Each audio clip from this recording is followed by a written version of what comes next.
We're not just doing this for money. We're doing it for a load of money.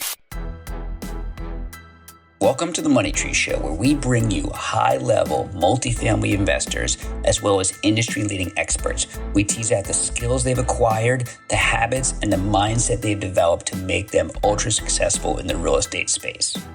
It is our goal to give you the knowledge you need to either start your multifamily journey or expand your current portfolio. Whether you're an active investor or looking for a passive investment to supplement your income, this is the podcast for you. Welcome, folks, to the Money Tree Show. I am your host, Matt Damon, with my co-host, Anthony Vandermeer. Anthony, how's your summer going, man? Dude, summer's great, man. I got the kids away at camp, so I'm partying like our guest is today, man. I'm just, I'm feeling young and I'm getting out there. It's been great. Oh, man, boy, do we have a great guest today. Stephen from upstate New York is killing it, taking massive action. We're going to hear today how Stephen's built a portfolio of 78 apartments at the young age of 27. I wasn't even thinking real estate at this age. Anthony, were you thinking about real estate at all? I wish I was, man. I'd be a billionaire by now. Anthony, Stephen, welcome to the show. Thank you, Matt. Thank you, both of you, for having me on. To see you guys again. It's been too long, and excited to get into it. Our pleasure. It's exciting to have you on. I've been on your podcast, maybe about a year ago, and it's exciting to have you on because I just admire where you've come from starting out with nothing all the way up to 78 units in such a short time period. Take the audience through your journey. How far back are we going here? As far back as you want to go. Okay, that's dangerous. So I always wanted to be an entrepreneur. I think high school on, I went to college, University of Tampa, started out as an entrepreneurship major, but I had no idea what I wanted to do. The same small business ideas as every other person, selling clothes, the flipping things that you can find, stuff like that. Didn't find something that felt right. Nothing felt like it could create wealth. So I ended up switching to a major in finance, which I think was a great decision because that's really helped me in real estate. And I had a mentor suggest that in the middle of college, and that was really helpful. And I wasn't satisfied graduating and starting with a finance career because I knew it didn't feel right. So I ended up staying for a master's in entrepreneurship at the University of Tampa. And that's where I first learned about real estate investing. There was one professional who came in and spoke about no money down real estate investing. And I love telling the story because after class, all the guys were like, he's not telling the truth. You can't buy apartment buildings with no money. And I'm like, he just told us how he did it. It didn't sound easy, but he definitely did it.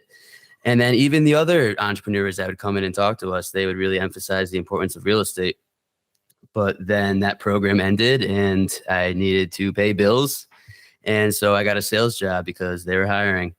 And that again helped. It wasn't comfortable. I wasn't satisfied, but making 80 cold calls a day, it helps in situations like we're in right now. And when you're trying to acquire new properties and you're calling owners, that skill is definitely helpful. And also learning how to work inside of a business, see how a business operates, that helps you create your own systems.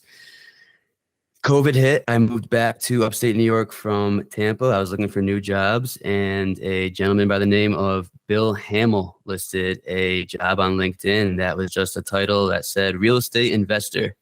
And I thought, that sounds good. And it didn't have a lot of experience needed, and it sounded like something I could qualify for. So I applied, met up with him, and the timing was perfect because he was just changing his career from investing in small multifamily to try and syndicate these large deals. And he was looking for a fresh start, and he was also interested in the Tampa Bay market as a secondary market for him.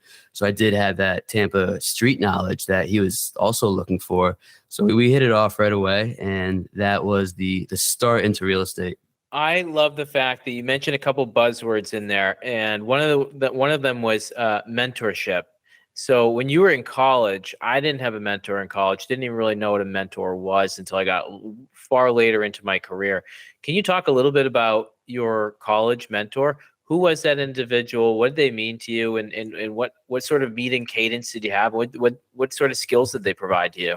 Yeah, absolutely. I've heard someone mention that there's two ways to gain knowledge, and there's three ways: time, money, or mentorship. You can pay for a coach, you can spend a ton of time learning, or you can have a mentor teach you. This gentleman by the name of Jamal Rasuli, he's a great guy. He's still a mentor, he's still a friend. He owns Halal Shack, which is a restaurant chain in universities selling halal, kind of that Chipotle style, buffet style. And it's great food. I love some Halal Shack right now. And he actually cold messaged my father back when he was looking to start his business. And my dad helped him start that up. So then my dad kind of put me in touch with him because he knew I was looking to do something entrepreneurial. And Jamal's the one that said, if you don't know what you want to do, don't just get the entrepreneurship degree. If you have a business idea, that's a great degree because it'll help you get started, get you off the ground. But if you don't know yet, go finance or accounting, because those will teach you the skills to run the business you will run someday. And I knew I was better in my entry-level finance class than my entry-level accounting class, so I went that direction. That's nice. And another thing I want to kind of double click on there, which I noticed, you're in an entrepreneurial class, so everyone should be optimistic, right? Yep. But you're one of the few that are saying, you know what, this no money down thing could really make sense. Or everyone else, which in all honesty, when I first heard it, probably, in my early 20s, I read a book on it. I didn't really think it was true either, right? It took me a bunch of years to really understand it. Where do you think you got that mindset to really believe this gentleman or gal who's speaking about no money down? And what do you think all the others were missing? Where they're in an entrepreneurial class, but they're not believing that a no money down strategy works.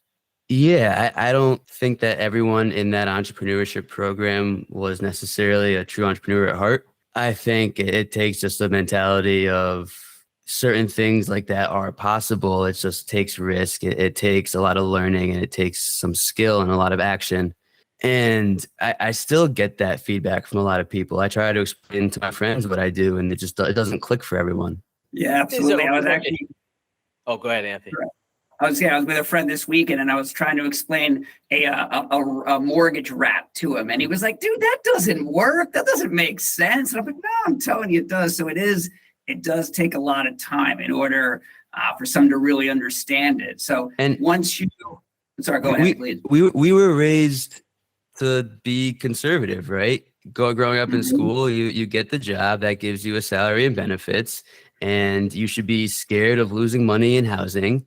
And I was 12 during the 2008 situation. So a lot of my peers were seeing our parents go through, trouble. We're hearing about these horror stories of real estate. And I think our brains are conditioned a certain way to not think like that. I can remember my mom saying, "Oh, I know someone who lost a lot of money in real estate. You shouldn't get into rental apartments. You shouldn't do anything like that. People are really difficult to work with." And I remember being like, "Yeah, but there's a lot of people that made a lot of money off of this." And then, boom! We went from 0 units to 2 to 4 and so forth, and you just start to climb your way up. And yes, there are people that are difficult to work with, but if you underwrite appropriately, you should be able to kind of save yourself from some of those negative situations. Yeah. Even to add on to that, when I was applying for Bill's job, everyone told me don't do it.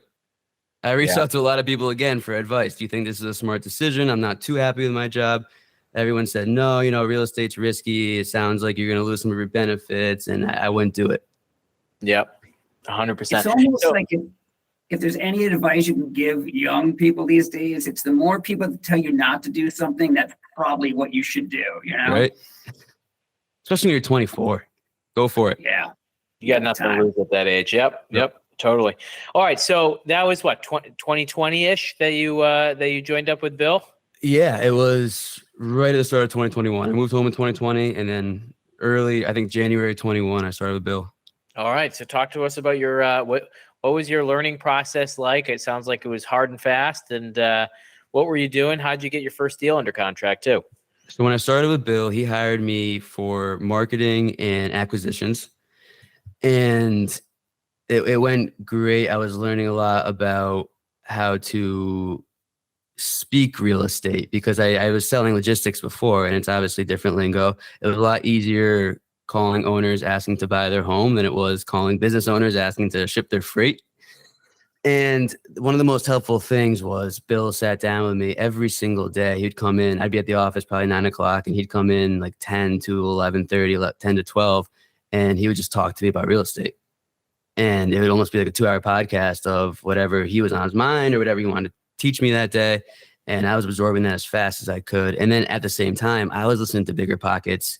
If I wasn't in that office, I was on Bigger Pockets because I just couldn't get enough of the knowledge. And that was really helpful to hear from all these different people, hear their experiences. Because as you guys all say, success leaves clues. And then you hear what you do want to do, what you don't want to do. And so that went really well. And I purchased my first duplex in June of 21. And that was with a lot of help from Bill, looking at different properties. We found one that he fully gave the thumbs up on and moved into. And then by the end of 21, I was starting to spend some time looking at properties myself. I had purchased an 8-unit in the fall, and Bill sat me down and said, "So you want to be an entrepreneur? Let's be partners." And I can jump into that 8-unit story too, because that's a good one. That was right after the 2-unit closed. Bill actually got a call from a broker. That's another big thing. It's where you're going to get your leads, who you know. If I wasn't in that office, I wouldn't have gotten some of the leads that have helped me to get here. So the broker is calling Bill about an 8-unit. Bill didn't have any interest based on the location. Location was pretty close to where I grew up in Schenectady. So I was immediately interested, went to look at it. And the second I stepped in, I was looking at the numbers and said, yes, this is, because I've been underwriting every day. And now I'm seeing an 8-unit where this is better than I've ever seen. And I'm walking in, it's off market. So this is what everyone talks about. So for folks in the audience that are listening to this, couple takeaways. All right. First of all, it's building the foundation of knowledge. That's what you're doing by listening to Bigger Pockets podcasts and other podcasts every single day. You're surrounding yourself with people, Bill Hamill, who's getting to talk to you from 10:30 to noon every day, deepening your understanding of real estate. Then you're practicing with the underwriting. It's so important to practice with the underwriting, whether you're in the single family fix and flip business, whether you're buying Airbnbs, whether you're buying huge apartment complexes. The more deals you see, the better you get at underwriting. Then when a good deal comes along, boom, all of a sudden you know what a good deal looks like, because you're like, I've looked at a lot of these things and nothing looks like this one, you know? So jump in a little bit more on that 8-unit. Yeah, and the underwriting practice is huge. That was one thing that Bill kind of made me do, because when you look at those big in-depth syndication spreadsheets, they're overwhelming. So it's easy to kind of step back and not learn how to do it properly. But when you underwrite every single day, you know a good deal when you see one. So the 8-unit, I walked into it. It's actually 4 2-units all on one big lot. And they're townhouse style. So there's basement, first floor, second floor. We love townhouse style apartments. And they're on a corner lot. It's a good location. They're pretty recently well done. I walked in there. The rents are very low for what they could be. This guy has a bunch of properties. He's grown quickly, and this is one of his first ones.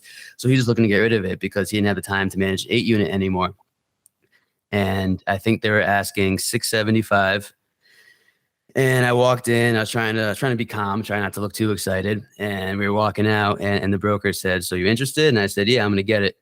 And he said, "Okay, are you sure if I wrap this up under contract now, I want to make sure that you're able to do this. You only own, I know Bill well, but you only own a 2-unit, and you're, what at the time, 24, 25 years old, probably 24.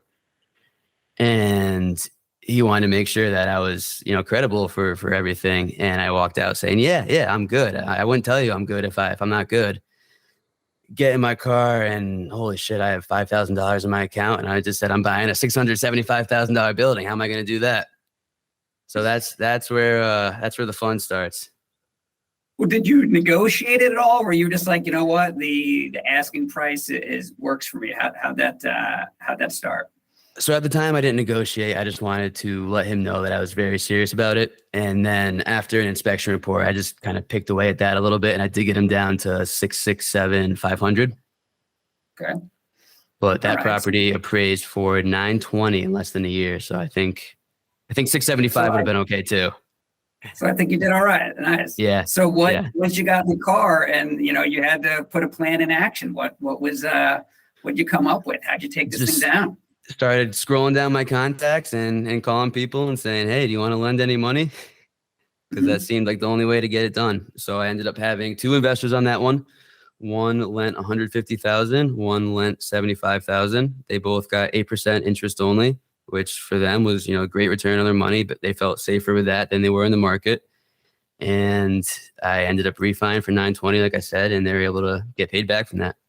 All right. Wow. So you took all the risk on, you kept the equity. You said, you know what, regardless, I'm paying my investors back and I'm going to pay the bank back. And you were able to get in there, start managing that property and give these guys an incredible return on your money. But the beauty for you is you took all the risk. You got to keep all the rewards long-term. I'm sure they got their 8%, which is great, but you also get this thing for, hey, if you want to hold it for 20 years and sell it for triple what you bought it for, that's all yours. Absolutely. And another thing I did when I first started, I reached out to all the biggest investors in the area, and 95% didn't answer, but 5% did. And I took a couple meetings, a couple coffees just to learn from these, successful owners, because if I'm going to do this, I want to do it right. And I want to hear what they have to say. And one owner who's, one of the biggest portfolios in the area, he told me, always take debt partners over equity partners if you can. Take a equity partner over losing a deal. But if you have an opportunity to have a debt partner, do that, because equity partners make it a job.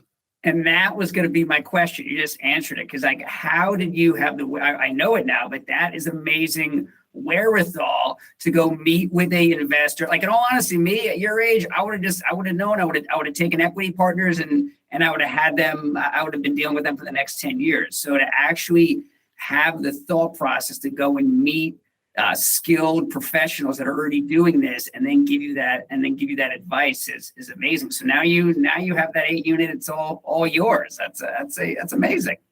Thank you. And I think that came from the sales with the cold calls too, because I was so conditioned to making 80 cold calls a day that a couple of emails, a couple of calls, that wasn't a big deal. That was just what you did before breakfast.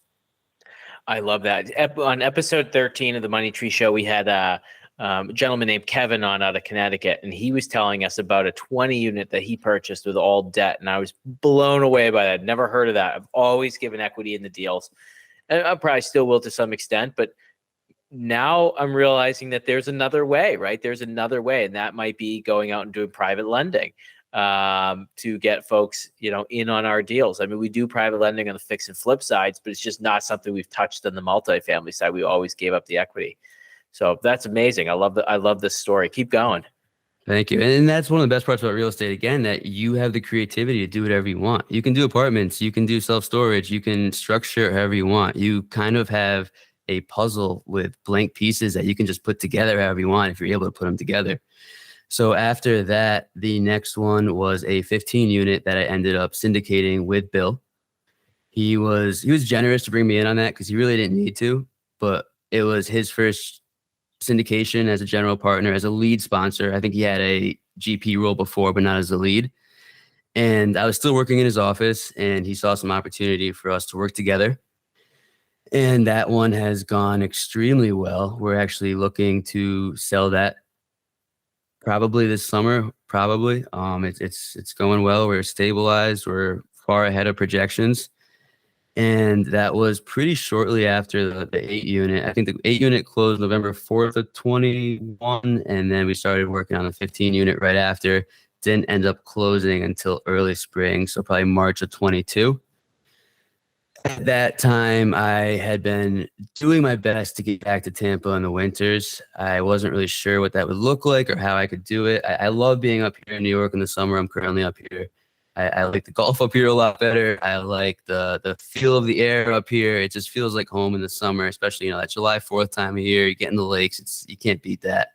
But in the winters, I don't like the 9-month New York winter that doesn't seem to ever end. So I was trying to get back to Tampa, and I kept underwriting multifamilies down there, and the numbers just don't work, especially right after COVID when things are, people are paying anything. And these properties weren't cash flowing. There's no way they were. Investors are just gambling on appreciation. And at my stage in my career, there's no way I could have done that. So I was still looking for an option to get down there, and short-term rental kind of became that best option because you can get into it easily with an FHA or a primary residence loan. I'd already used the FHA for the duplex, but that was over a year ago at this point. So I had the primary option, and then the cash flow is so much better that you can support this property and still live in it sometimes, as opposed to the multifamily where you're losing money every month in a market like Tampa. So that was really the goal. That was what I was working on around that time. And I ended up closing on a single family in Tampa in April of 22. That was right after the syndication. And it got a little close. I was really walking everything in this business. Seems like I'm walking the line because you're trying to be aggressive and you're just pushing that peg through the hole. And the syndication closed a couple of days before the single family. I get the check from that, and then you put that right into the house, and now you're broke again. But the Airbnb business, I really enjoy that. Okay. Yeah, can you get into that a little bit? Because I know there's a lot of people out there that are saying, oh, Airbnb is, it's past its prime, and I know that you're still doing really well with it. How, besides the numbers on it, are you able to actually generate enough capital where you can stay in it for the winter months, or you get a fair amount of time in there? If you can go through that would be great.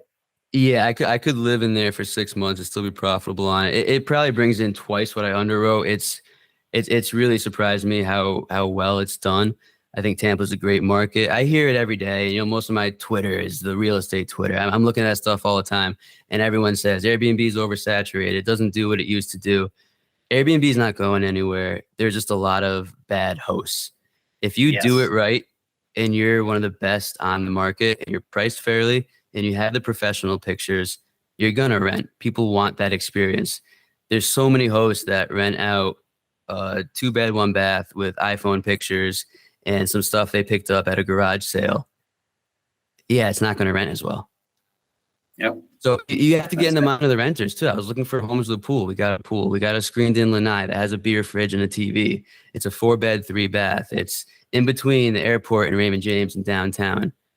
So you put yourself in the mind of someone who's renting and find that best option. That sounds pretty nice. You do friends and family discount, or hey, you guys are invited anytime. This is one of the topics that Anthony and I love to talk about is freedom. And you've hit on a bunch of these things. So we've kind of skipped over some of the details, but we think of freedom. We think of geographic freedom, the ability to get out of town for the winter. If you don't want to be there in the winter, and look at Stephen at 27 years old, you're living in 2 different places, right? You're gone in the winter. You're living the best in Florida. In the summer, you're back up in New York, enjoying that. So you get that geographic freedom. And the way you went about doing that was by buying a duplex where someone else is paying for your costs of being there. And then you have the short-term rental piece, which is paying for your vacation home. Anthony, you do this in New York too. You have your vacation home that's all paid for through Airbnb. And done right, like you're talking about, this allows for geographic freedom that also gives a little bit towards financial freedom too, right? You're financially free. You have less money that's going into owning and operating these sort of things. They're cash flow positive. And then you're getting that time freedom. You're working for yourself, so you can work as much or as little as you want to. You can make as much or as little as you want to based on your level of effort. So I love that. I think your story plays really well into like the 3 levers of freedom. Thank you. And freedom's what it's all about, right? That's why we do this. It's we can help people, and that's an amazing part of it. But end of the day, it's a means for our freedom. And to be completely transparent, I didn't even stay in the Airbnb all winter because it just didn't make sense because it was doing so well. So I actually rented a room for my buddy who was down the road, and he was charging me $1,000 a month, and the Airbnb was doing $2,000 to $3,000 a weekend. So I would block it off in the middle of the week, and then I would go stay with him on the weekends, rent it, and I'd go back to the Airbnb in the middle of the week, and it worked. Shh, don't tell your buddy. He's going to up the rent, man. Oh, he knows. He was happy. His girlfriend was very happy to have the golden retriever in the house. I think without her, the rent might have been a little higher. Dude, it's all about your assets, paying for your lifestyle, right? I mean, that's it. Absolutely. And I love the part of short-term rentals where you're the nice host providing a vacation and memories. A lot of times in this landlord world, we hear nasty words thrown around. There's a lot of stereotypes. It doesn't seem to be that way with short-term rentals. So I'm having a lot of fun with that. Oh, heck yeah. Yeah, I agree with that. It's, you get a lot more positive reviews from the guests than you do your tenants, Absolutely. Yep. All right. So question for you. You have someone who's new to the game that finds a great deal. They don't know how to fund it. What tips do you have for that person? They have a home under contract, a multifamily under contract. They don't have the money to close the deal. What are some of the things that you would recommend? It's what we talked about before, education, but more importantly, people. You can go online and find everyone who's doing it in your area. You can talk to all of your friends and family and see what their appetites are for investing. You can listen to podcasts and find the best way to structure a deal. You can go on biggerpockets.com and type in exactly what you're doing right now. And someone else, 15 other people have gone through that same situation the last couple of years.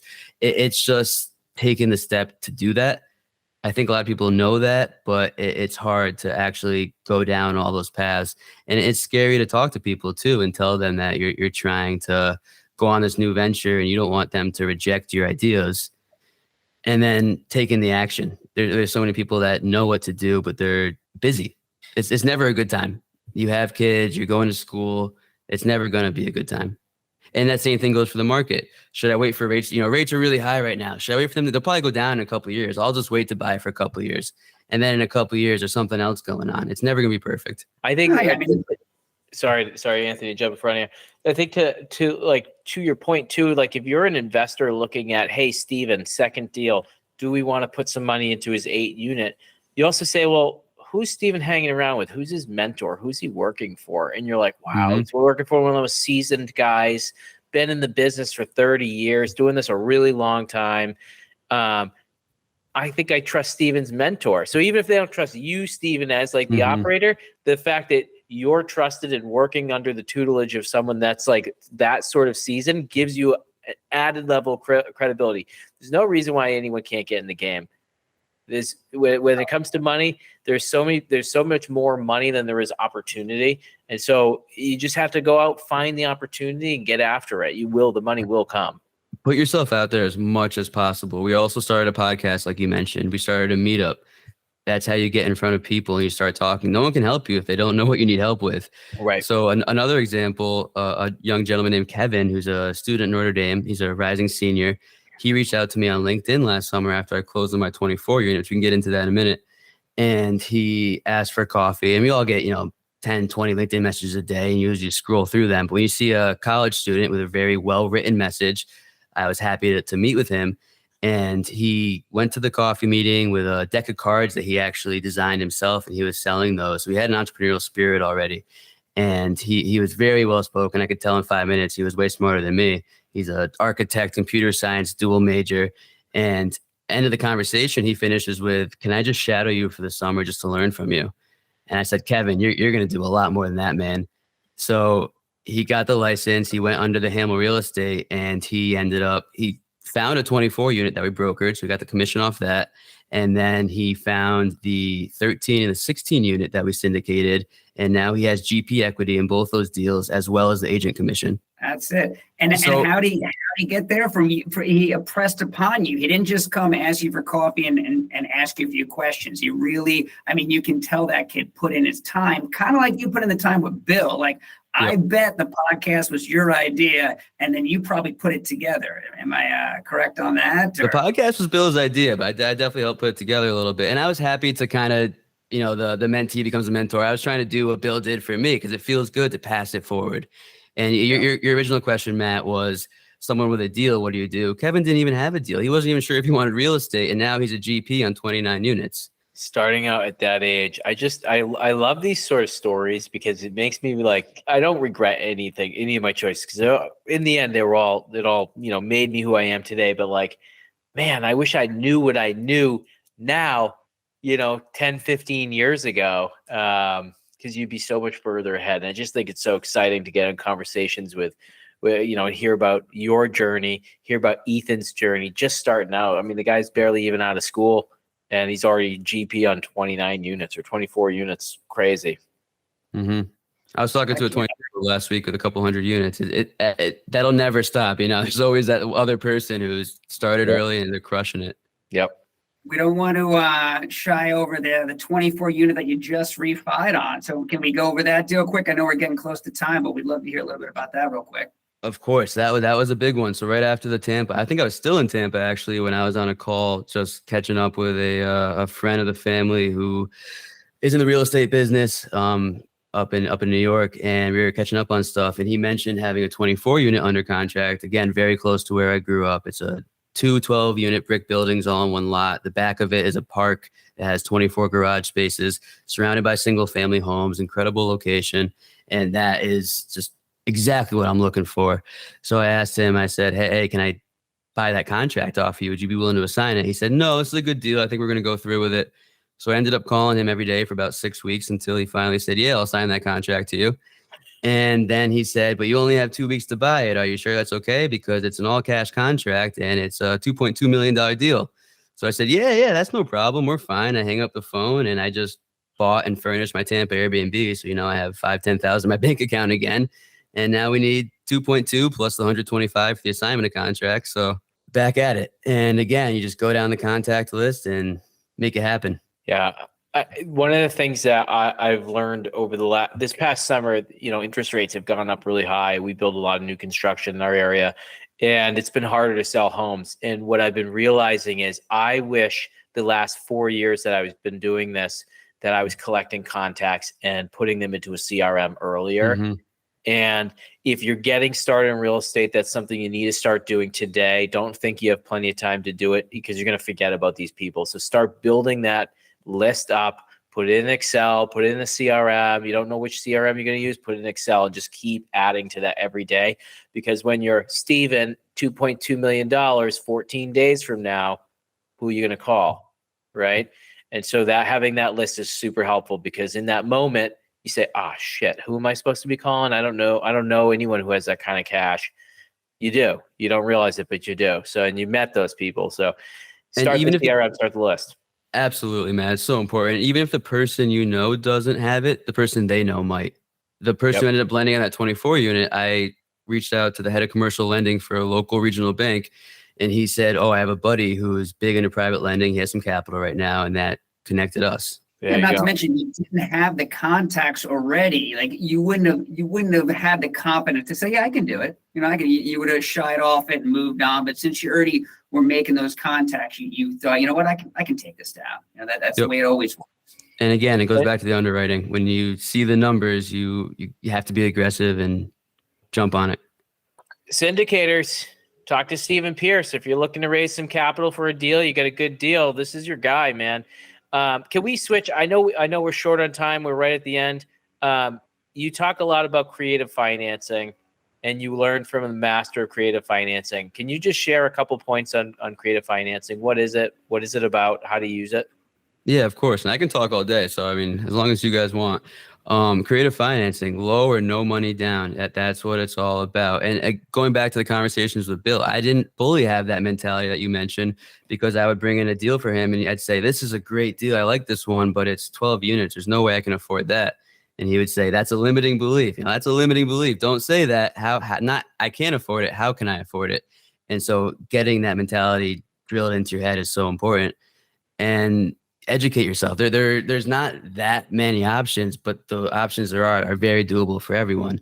You find private lenders, you find syndication partners, you find joint venture partners, meet people, find out how you can add value, and learn as much as you can and get around the right people. With the creative financing, was it mostly through private lenders, or were you doing any owner financing, or can you just elaborate a little bit on the creative financing? Yeah, I haven't gotten that deep into the really creative stuff, the owner financing, the sub two. We're trying to execute on a seller financing right now, and I've been trying seller financing since day one. I haven't been able to get one to work. I've had much more luck with the private lending and syndications. Those are really the two routes I've taken. I love the seller financing approach. I just haven't found the right one yet. And I think sometimes, from my experience at least, those relationships take a long time to build before they're willing to do that. The seller financing options I have right now, it's the people I've been talking to for a few years, and down the road, they might be willing to do that. The Pace Morbies out there who get the seller financing and sub twos in every deal. That's incredible stuff. Oh, yeah. Yeah, but I do think it was, because I've been trying to talk creative financing for a while, and up until 6 months ago, it was always a hard no. And now you're getting more and more owners who are considering doing it. And it's just like private money. When you actually look at the deal, half the time the owners are better off accepting your creative financing offer and getting that monthly check and getting less taxes right off the bat than of just taking your full money either through a private money lender or just a standard mortgage.